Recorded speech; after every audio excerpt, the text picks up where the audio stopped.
Bonsoir et bienvenue sur Planet Wargame. Alors, je tiens solennellement à m'excuser évidemment en ce début de deuxième épisode, puisqu'hier j'ai inauguré le retour de l'or du lore pour ce Noël 2023, mais j'ai cependant omis de boire ostensiblement dans la tasse Cozy Carlin, donc vous m'envoyez navré. Cependant, voilà, c'est désormais chose faite. On peut vraiment commencer, ça commence vraiment l'or du lore 2023 maintenant. Bien, sans plus attendre, allons-y, on va découvrir la liste de rêves du jour. Ouais, rien que ça. Les 6 seigneurs phénix accompagnés des guerriers de leurs temples aspects respectifs, couronnés par l'avatar de Kaela Menshakain, éveillés pour la guerre. Ouais, rien que ça fait 1985 points, si je dis pas de bêtises, 1985 points de pure létalité, hein, les 15 points qui restent pour arriver aux 2000 points, bah voilà, c'était le budget à consacrer à la défense, on va dire. Le budget à consacrer un petit peu à la résistance de cette liste, or je les ai pas utilisés. Donc 1985 points de en pur offensif, voilà, tout simplement. Mais bon, on veut jouer Eldar ou on veut pas jouer Eldar, j'ai envie de dire au bout d'un moment. N'empêche que, si on étudie un petit peu cette liste-là, et rien que visuellement en fait, là, même si vous n'êtes pas foncièrement un joueur attiré par les Eldar à la base, il y a quelque chose quand même, non? Dans la réunion de ces 6 seigneurs phénix, l'avatar de leur dieu de la guerre, éveillé, et des guerriers aspects évidemment correspondant à chaque temple aspect. N'est-ce pas glorieux? N'est-ce pas glorieux? Est-ce que ça va gagner beaucoup de parties ce truc-là? Je ne crois pas. Non, je ne crois pas vraiment parce que niveau résistance, c'est catastrophique en vérité. Ça va surtout consister à perdre de jouer cette liste, mais perdre avec panache. Et quelle classe, bon sang. Non mais sans déconner. Je veux dire, chaque partie, ça sera la scène de fin du dernier samouraï à peu près. Ce niveau-là, on va dire, de panache dans la mort. Bon, c'est comme ça. C'est comme ça. Si vous avez aimé cette scène, ma foi, si vous voulez jouer un perma reenactment de Zetsi, vous avez qu'à jouer cette liste et c'est plié. Cependant, j'ai quand même prévu des variantes, on va dire, de cette liste pour les plus... ceux qui n'assumeraient pas jusqu'au bout, hein, on va dire, ce parti pris, de jouer les temples aspects, de jouer tous les temples aspects si possible, dans une configuration vraiment où, comme il est tradition chez les Eldar, un exarque, celui qui endosse le rôle du jeune roi, a été déshabillé, armé avec les armes de l'avatar, puis sacrifié, du moins pour ce qu'on en sait, car il doit rentrer dans la salle scellée où repose la statue immobile de l'avatar de Kain. Et tout ce qu'on sait, c'est que lorsque l'avatar s'éveille, il n'y a plus celui qu'on nomme le jeune roi, il n'y a plus l'exarque sacrifié. Bon, l'idée c'est que, voilà, on a tous les temples aspects représentés, vraiment la voix du guerrier dans toutes ces différentes formes qui va être... présente sur le champ de bataille, avec l'avatar du dieu de la guerre qui est là pour les mener au combat, sachant qu'il a une présence un petit peu qui va être galvanisante pour les Eldar, qui va complètement enivrer leur esprit et les faire succomber à une rage guerrière dont ils n'ont pas franchement l'habitude. Alors, ce truc-là, ça se savoure par tous les aspects, c'est-à-dire par le lore, par le visuel, par aussi le gameplay, enfin vraiment on a le tableau complet avec cette liste. La version la plus outrancière, on va dire, c'est celle-ci. Excusez-moi. Désolé, ouvrir 2 fois la case, c'est un peu de la gourmandise. Ça va être celle-ci. C'est à la fois la plus simple, la plus glorieuse, mais c'est celle qui pousse le concept à 200%, on va dire. En 2000 points, ça va très loin. Certes, on a des capacités d'attaque phénoménales. Hein. Toute la liste va, en gros, toucher sur 2+, au tir comme au corps à corps, grâce à la présence des seigneurs phénix au sein de leurs escouades. Et puis, une possibilité de relance de dés, voire même de choisir le résultat des dés, tout simplement, qui correspond à la règle de base de l'armée Eldar. Mais quand on additionne ça aux capacités de relance constatées globalement en fait, à l'échelle de toute l'armée, etc., on va vraiment pouvoir s'amuser. Cependant, ça reste essentiellement de l'Eldar, quoi, au niveau de la résistance. Même s'il ne faut pas non plus s'y tromper, hein, on a des sauvegardes 3+, comme ça, sur pas mal de guerriers aspects, certains ont 2 points de vie, donc on n'est pas si loin de genre de Primaris, Space Marines avec des Endurance 3, simplement, de série. Hein. Bon, il peut se passer un petit quelque chose. N'empêche que, si on veut être plus prudent, je dirais, réservé dans cette approche, mais qu'on veut quand même aligner une liste avec des guerriers aspects, et rien que des guerriers aspects. J'ai prévu cette liste en alternative, alors là c'est la liste avec véritablement tous les temples aspects. Car contrairement à la première, si vous observez bien, il y a là les temples aspects qui ne sont pas représentés par la liste Seigneur Phénix, c'est-à-dire que les araignées spectrales, par exemple, les lances étincelantes également, les motos de jet, là, si vous voulez, tout est présent, y compris, je vais trouver une petite place pour le Crimson Hunter, là, le chasseur Eldar. C'est un exarque, hein. C'est un exarque qui est à l'intérieur, c'est un temple aspect, en réalité, quand même, hein, pour les pilotes de ces chasseurs-là.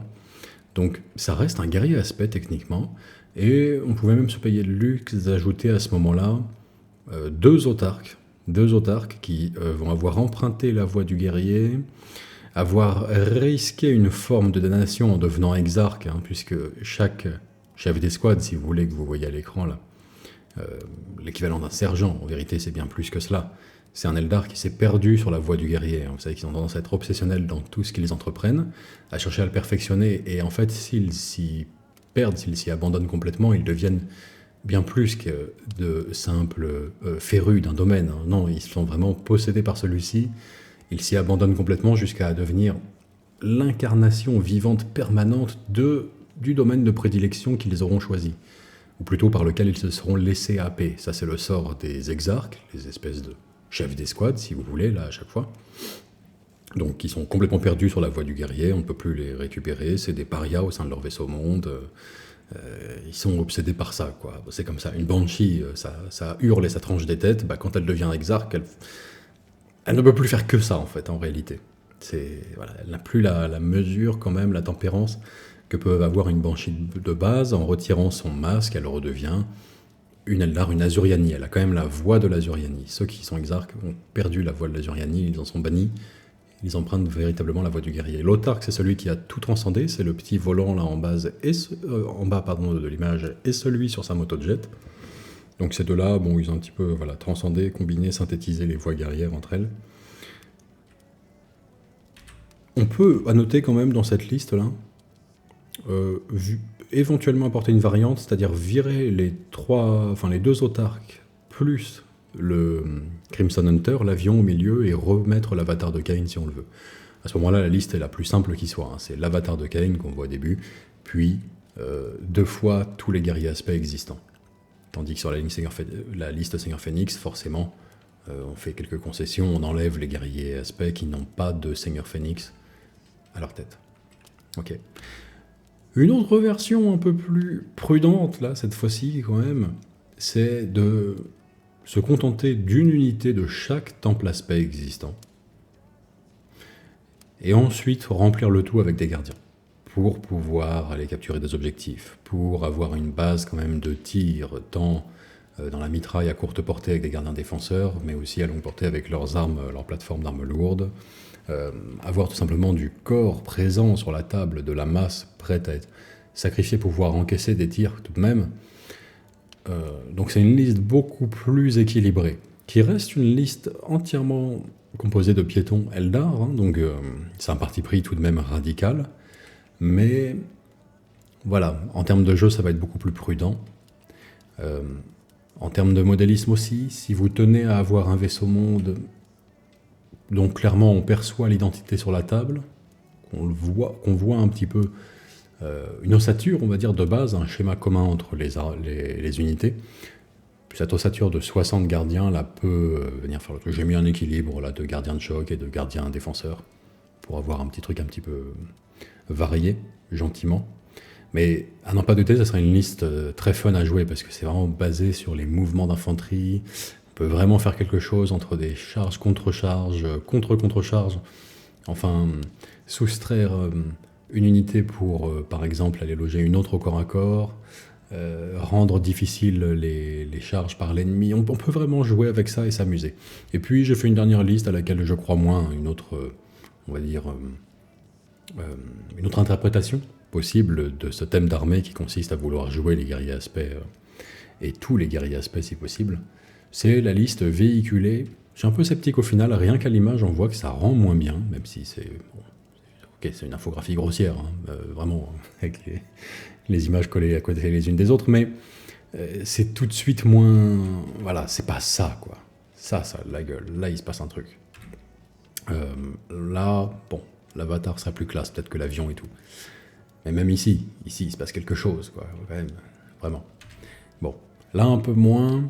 Et c'est subtilement foireux parce qu'en fait, la moitié des guerriers aspects vont avoir des voies guerrières qui vont prohiber un petit peu l'usage de transport. Ça n'a pas de sens de mettre des araignées spectrales dans des transports. Ça n'a pas de sens de mettre...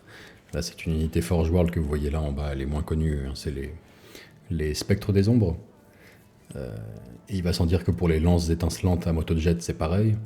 Donc, je vais avoir mis 3 Falcons pour les Banshees, les Dragons de Feu et les Faucheurs Noirs, ainsi qu'un Serpent pour une unité plus imposante là, de 10 Vengeurs, des Vengeurs lugubres. Mais bon, on a quand même tous les temples aspects existants représentés. Et des véhicules, histoire d'avoir quelque chose d'un peu plus milieu de terrain comme liste équilibrée. Voilà. Quelque chose comme ça. Mais je trouve qu'on commence à perdre en termes visuels un petit peu l'essence de la liste. C'est un peu moins parlant. Voilà. Je voulais quand même offrir cette alternative. N'empêche que, à n'en pas douter, pour moi, bon, la plus radicale et la plus classe, ce sera celle-ci. Mais alors, bon, il doit être possible de remporter des petites parties sur des malentendus. Tout de même, si on part du principe que la meilleure défense, eh bien, finalement, c'est l'attaque. Là, c'est embrasser vraiment ce credo pleinement, d'adopter une liste pareille. Alors, on va parler un petit peu de niveau modélisme, niveau jeu, etc. Bon, toutes les listes que vous voyez là sont dans la zone des 2000 points. C'est-à-dire que la liste avec les 6 seigneurs phénix, elle a 1985 points. La liste avec des escouades de 10 guerriers aspects, et pas 5, mais l'avatar au milieu, c'est 1935 points. Celle où j'ai mis l'avion, là, le Crimson Hunter, et 2 petits autarques, pour avoir vraiment là tous les guerriers aspects existants, y compris le volant. C'est 1990 points. Et puis la liste un peu plus milieu de terrain, avec tous les guerriers aspects x5, plus des gardiens défenseurs en masse au milieu, qui est assez classe, faut pas croire, vraiment les gardiens complètement enivrés de violence par la présence de l'avatar de Kaela Menshakain. Il se passe un truc, moi je trouve qu'il y a quelque chose, on imagine volontiers toujours l'environnement, le ciel rougeoyant en permanence autour de l'avatar de Kain, la terre qui s'enflamme à chacun de ses pas, mais même les gardiens entre eux qu'on ne voit qu'à travers, vous savez, la déformation là, visuellement apportée par la chaleur. Tiens, quel nom ça porte précisément ça? Là sur le coup, je ne l'ai pas sous le coude. Enfin bon, il y a quelque chose de classe, quoi. Il y a quelque chose de classe dedans. Enfin, on va parler un petit peu de modélisme. Alors, niveau modélisme, il y a beaucoup de choses à en dire. On va partir sur quelque chose qui va être déjà, bon, pour commencer, une liste assez onéreuse dans tous les cas, à moins de recourir entièrement à l'impression 3D. Sans ça, j'ai fait quelques petits tests vite fait. Je ne l'ai pas fait pour toutes les variantes de liste, mais pour donner une idée, la liste là qui va comment dirais-je, aligner les guerriers aspects par paquet de 10, de base, on est sur quasiment 1000 € de valeur neuve chez Games. Ouais. Celle la moins chère, paradoxalement, c'est celle avec le plus de figurines. C'est celle qui a beaucoup recours aux gardiens défenseurs et gardiens de choc, ainsi que 5 guerriers aspects à chaque fois de chaque type. Et ça coûte seulement entre guillemets, on s'entend, 777 €. Voilà, 9 chez Games. Étant entendu qu'on peut avoir 20% de réduc chez des revendeurs, Mayobi Place par exemple, notamment en premier lieu, mais surtout, l'occasion, ça va pas être tellement la panacée là, pour réduire le prix de cette liste, parce que je vous déconseille fortement d'acheter des figurines en résine Finecast d'occasion. Voilà. Qui sait, ça encasse mal le décapage, ce genre de résine moulée. Qui sait ce que le précédent propriétaire a pu faire comme retouche pour combler les petites bulles, les petits trous qu'il pouvait y avoir dans la sculpture. Décaper des figurines green stuffées précédemment, très mauvaise idée, un enfer. Je vous le recommande vraiment pas. À la rigueur, le métal dans ce cas de figure, ouais carrément, reste préférable. Mais enfin bon, en revanche, on peut y aller à gogo sur l'impression 3D, les proxys, les modèles alternatifs, etc.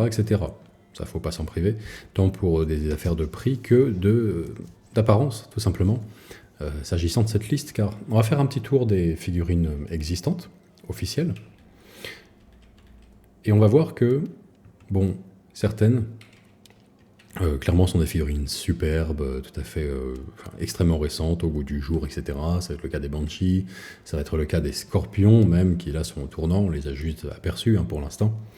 Ça va être le cas également, bon, il faut aimer le design des Faucheurs Noirs, nouvelle version, mais enfin, en tout cas, ils sont récents, ils sont modernes. L'avatar de Kane est sublime, avec beaucoup de versions alternatives à monter avec un seul et même kit.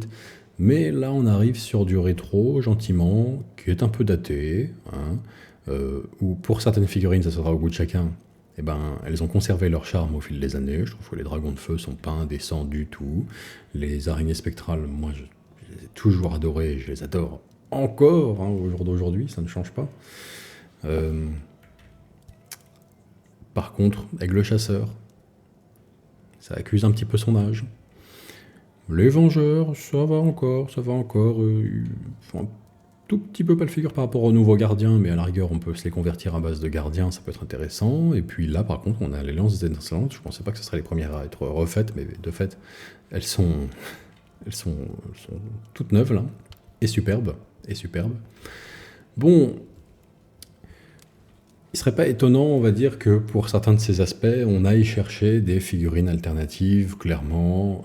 Ça foisonne, il y en a pas mal sur Internet, de modèles 3D, de figurines alternatives. C'est pas vraiment ce qui manque. Toutes ne sont pas forcément super bien inspirées, d'ailleurs, au demeurant. Mais ça, c'est au goût de chacun. Et hélas, pour tous ces temples aspects, on ne peut pas prétendre avoir des fois des incarnations sous forme de figurines qui soient à la hauteur des illustrations. Je pense notamment, même si ça va, les figurines des araignées spectrales, c'est pas à la hauteur de... Observez plutôt ceci, là. Juste. Putain de Chad Dave Gallagher, quoi. Qui, une fois encore, voilà, vous avez régalé. Si seulement tout pouvait être comme ça. Extraordinaire, quoi. Les souvenirs de cette illustration.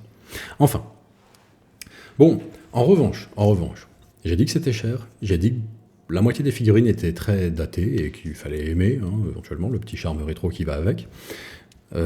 Cependant, il y a des avantages inhérents à cette liste. C'est-à-dire que, outre la classe, clairement, d'aligner ça sur le champ de bataille, on va avoir maximum 10 figurines dans un schéma de couleurs donné. Si on choisit de peindre chaque temple aspect dans les couleurs traditionnellement associées à celui-ci.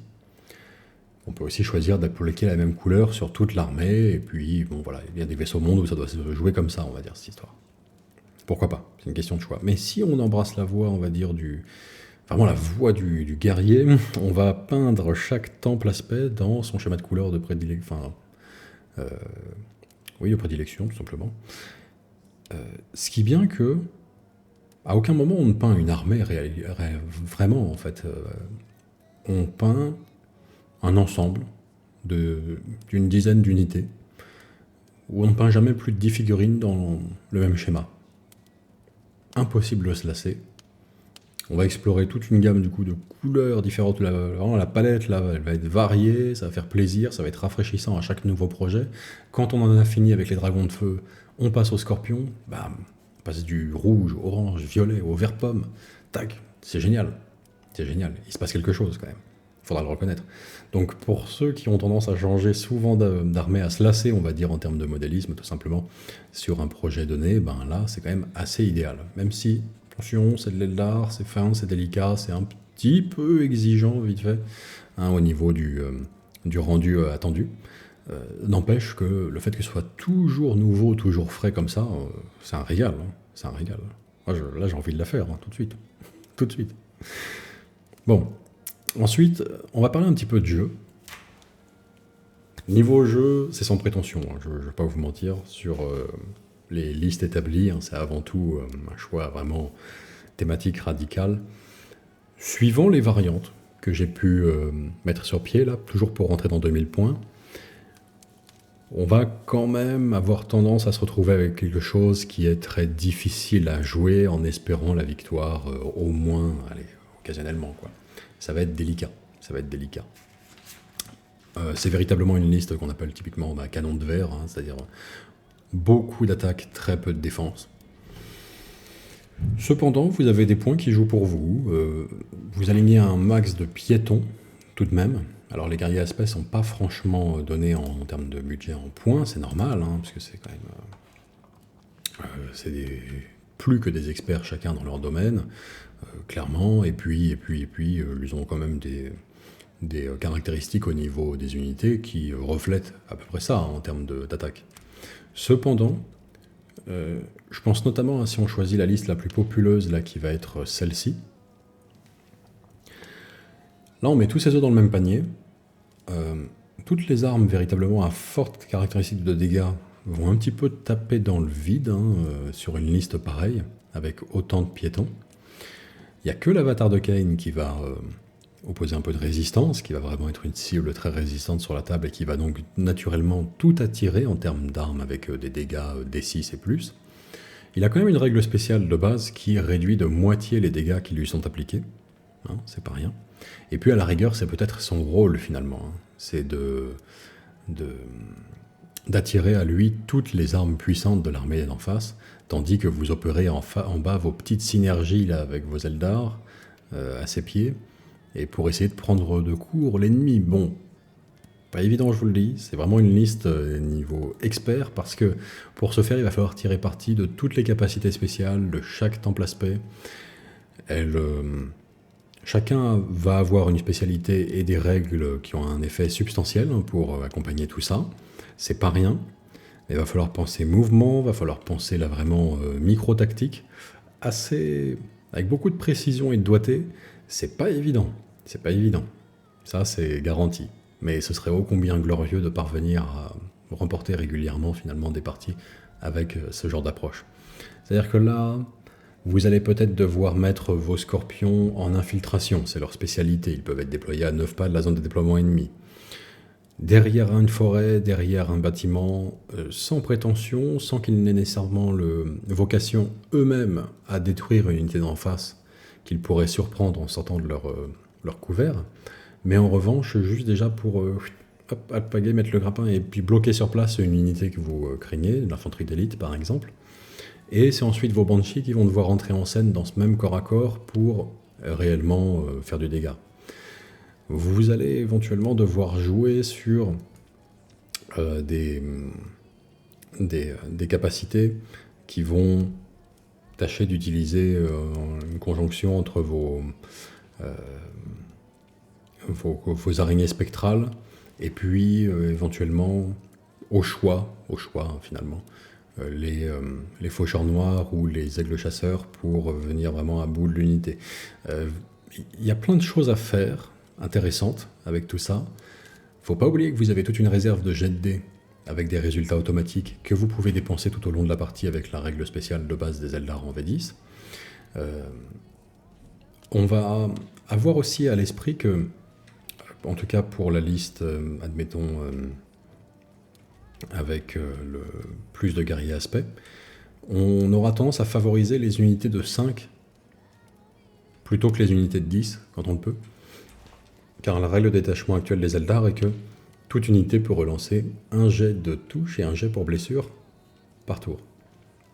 Non, pardon. C'est au tir et au corps à corps, en fait, en vérité. C'est à chaque fois qu'ils font un jet. On relance un des jets, comme on le veut. Un dé. Touche, blesse. On en tire beaucoup plus parti, évidemment, avec 2 unités de 5 pour le même prix qu'une unité de 10. Donc il est possible de jouer avec tout ça. Il y a des effets, on va dire, qui se déclenchent sur des blessures critiques ou des choses comme ça, où on peut venir là insérer nos petits 6 sur notre réserve de dés qu'on a en début de partie, mais ça demande vraiment une expertise folle. Bon, en gros, la synthèse, le thème glorieux, instantanément reconnaissable, la jouabilité demande un niveau expert, mais vous serez le gars qui joue ça. C'est votre vie maintenant, c'est la voie guerrière que vous pouvez emprunter si vous l'osez aussi. Attention, faut s'en prémunir un petit peu, hein, ne pas non plus basculer dans l'excès et que ça fasse de vous un exarque. Mais enfin, le choix vous appartient, c'est là. Et ma foi, si le jeu aura de quoi vous rendre fou, en termes de modélisme, que dire ? Que dire ? Vous allez vous éclater. C'est comme entamer des projets toujours frais à base de... Décidément, c'est de la gourmandise. À base de kill team qui s'additionnent, tout simplement. Tout simplement. Voilà. Puis si ça vous plaît pas, certains des designs, les aigles chasseurs, tout ça, vous allez chercher un petit peu de modèles 3D existants. Et des conversions. Et on est bon. Et voilà. Regardez ça. Magnifique. Magnifique. Bon, allez. Sur ce, il est temps pour moi de vous laisser. Je vous retrouve demain pour une nouvelle liste d'armées, de rêves, pour réenchanter Warhammer. Allez, c'est parti. Bonne peinture, bonne soirée, bon jeu, bonne continuation. Ciao, à demain.